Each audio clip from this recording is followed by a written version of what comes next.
جسارت کی ہے، میں نے اس ذات پہ بولنے کی جسارت کی ہے جس کے دامن پہ فرشتوں نے عبادت کی ہے، زخم کھا کے جو پھولوں کو ردائیں بخشے، میرے آقا نے تو کانٹوں سے محبت کی ہے۔ کس کی جرأت میرے آقا کے برابر آئے، کس کی جرأت میرے آقا کے برابر آئے، میرے آقا نے تو نبیوں کی امامت کی ہے، میرے آقا نے تو نبیوں کی امامت کی ہے۔ معزز مہمانان گرامی، حاضرین محفل، ارباب علم و دانش، اساتذہ اکرام اور میرے عزیز دوستو، السلام علیکم۔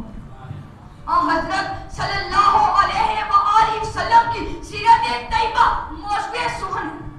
صدر علی کار اس عظیم ہستی کی تعریف یہ غلام کیا بیان کرے گا جو خاتم النبیین، شفیع المذنبین اور رحمت للعالمین ہے، جنہوں نے اس دنیا میں آ کر وہ انقلاب برپا کیا جو رہتی دنیا کا قائم رہے گا۔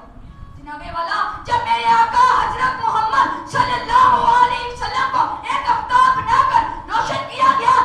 تو وہ کیسا دور تھا؟ اس کے لیے مجھے تاریخ کے راہ پلٹنا پڑے اور 1400 سال پیچھے جانا پڑے گا، جب جبر کرنے میں مصروف تھا، ظالم ظلم کرنے میں مہر تھا، ستم ڈالنے میں مگن تھا، باپ بیٹے کو زندہ تنقید کرنے میں مصروف تھا، بنت حوا کو نسل آدم کی حوث کا نشانہ بنایا جا رہا تھا، غلاموں اور محکوموں کو ذات پات کی چکی میں پیسا جا رہا تھا، ماں باپ اور بہن بھائی جیسے رشتوں کے احترام کا تصور تک نہ تھا، اخوت و محبت کے پیمانے ٹوٹ پھوٹ کا شکار ہو کر وقت کی ناقدری کا گلہ کر رہے تھے، ظلم و جبر کی زنجیروں میں جکڑی ہوئی انسانیت سچک کر دم توڑ رہی تھی، امانت، دیانت، شرافت، صداقت کے گلشن اور گلدار چلا کر کہہ رہے تھے،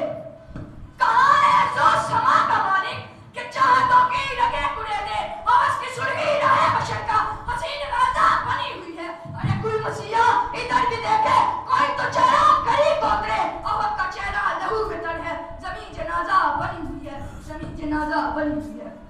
جی ہاں جناب والا، یہ وہ دور تھا جس دور میں حق کی بات کرنا جو ہے شیر لانے کے مترادف تھا، آپ کو دیکھ کر انسان تو انسان، شجر و حجر، شمس و قمر، میں حیرت سے کہ یہ کیسا علاق ہے جو پتھر مارنے والوں کو دعا دیتا ہے، یہ کیسا کردار ہے جو زخم لگانے والوں کے زخموں پر مرہم رکھتا ہے، یہ کیسا عمل ہے جو گالیاں سننے پر محبت کے پھول نچھاور کرتا ہے، یہ دلوں پر کیسی حکومت ہے جس نے آقا غلام کے فرد کو ملا دیا، عورت کو ماں بہن بیوی بیٹی کے مقدس رشتوں میں پرو دیا، مظلوم اور مجبور طبقے نے سکھ کا سانس لیا، اور میں قربان جاؤں اس ذات پر جس نے زندگی کے ہر شعبے میں رہنمائی فرمائی، وہ جس کے آنے سے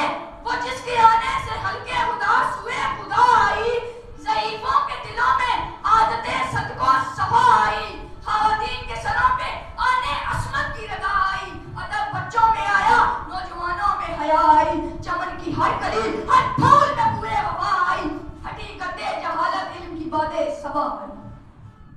لا الہ الا اللہ کا کلمہ پڑھنے والوں، اب تمہارے پاس وقت آ چکا ہے اپنے نبی کے قدموں پر آگے بڑھنے کا اور لا الہ الا اللہ کا دفاع کرنے کا۔ لا الہ الا اللہ کا تقاضا ہے کہ اس کے خلاف آرمود کرانے والے لشکر کا منہ توڑ جواب دیا جائے، اور یہ تبھی ممکن ہوگا جب ہم اپنے نبی اکرم صلی اللہ علیہ وسلم کے بتائے ہوئے طریقوں کو اپنائیں گے، کیونکہ فراق مصطفیٰ کے درد سے جو رو نہیں سکتا، فراق مصطفیٰ کے درد سے جو رو نہیں سکتا، جو داغے معصیت کو آنسوؤں سے دھو نہیں سکتا، راہ حق میں دکھوں کی سیج پہ جو سو نہیں سکتا، سنا ہے قدسیوں سے وہ مسلمان ہو نہیں سکتا، وہ مسلمان ہو نہیں سکتا۔